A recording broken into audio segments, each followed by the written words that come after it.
Hello everybody, I'm LJ479 and welcome back to the Shadowventure Devlog series. Today's devlog is going to be a little different because instead of adding something to the game, I'm instead going to be going back and massively overhauling something that desperately needs it. Before I go any further though, don't forget to check out the Discord server where I'll give some more sneak peeks on the game's progress. Link is in the description.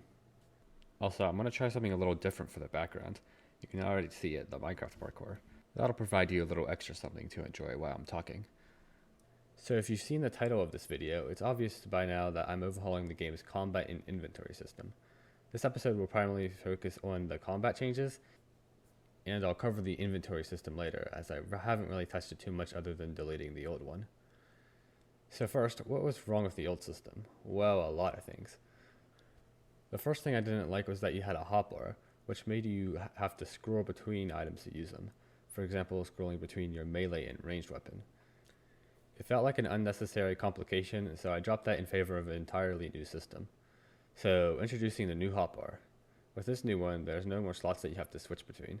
Instead, you simply have two different buttons. Left click is the melee and right click is the ranged. These are configurable, by the way. The hotbar will show you the currently equipped melee weapon, ranged weapon, and gem, which I'll explain later. It also shows your collectibles, which I decided to move down to the hotbar, so there's not as much hub taking up your screen. Carson made this awesome theme texture for the hotbar, which is a lot better than the boring old gray that we had before. We will be changing some of the other UI as well, because it's all kind of ugly.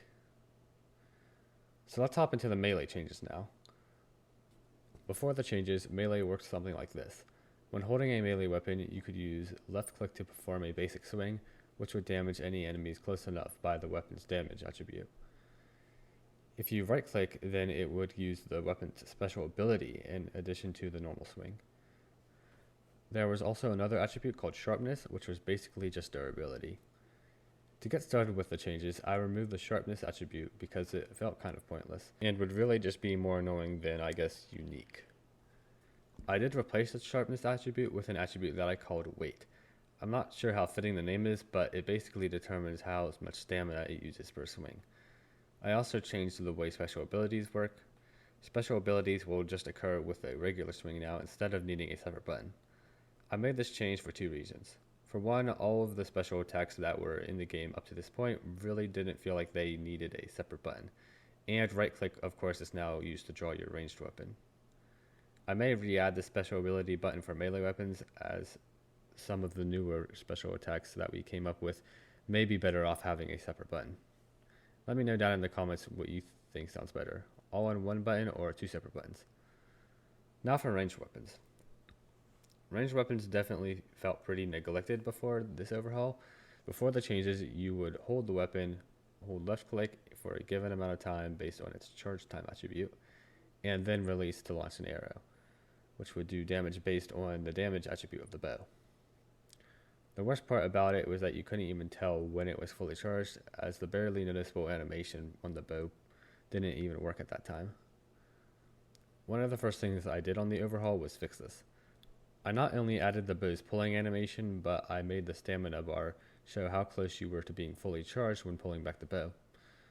I later added these icons next to the stamina bar to show whether the stamina bar was indicating melee stamina or ranged charge. I also gave ranged weapons two new attributes on top of the existing two, being consistency and drop-off. Consistency determines the chance the arrow has of being stopped upon colliding with an enemy.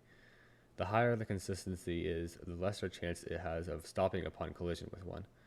Drop-off determines how much gravity will take effect on the arrows. The more drop-off an arrow has, the faster it arches downwards after being shot. Ranged weapons were also given special abilities. These work on a basis of per enemy. Basically, the arrow will execute its special attack once per enemy hits. I then added the freeze darter, a ranged weapon that freezes enemies upon collision with them. And that's pretty much a wrap for the new combat system. It's not completely final, as there's still a decision to be made about special abilities in melee, and other changes may arise in the future. I've also been tweaking things up as much as possible to make the combat feel smoother and more complete. So earlier I mentioned the gem slot. These aren't actually a new feature, but I've never explained them in a devlog before. These basically act as attribute modifiers. with each gem boosting a different attribute of the player. There are 6 of them in total and are found in their corresponding areas. The hotbar slot, of course, shows the current equipped one. But yeah, that's really all there are to the gems. Before I end this video, I'd like to let you guys know that I want to try to switch to a more weekly basis for uploading these devlogs, where I just update you on the current status of the game and the changes made that week, instead of just uploading once per major change. I'll try my best to stick to this, but I don't see myself being particularly great with an upload schedule. Like always, don't forget to leave any feedback in the comments and join the Discord. Goodbye!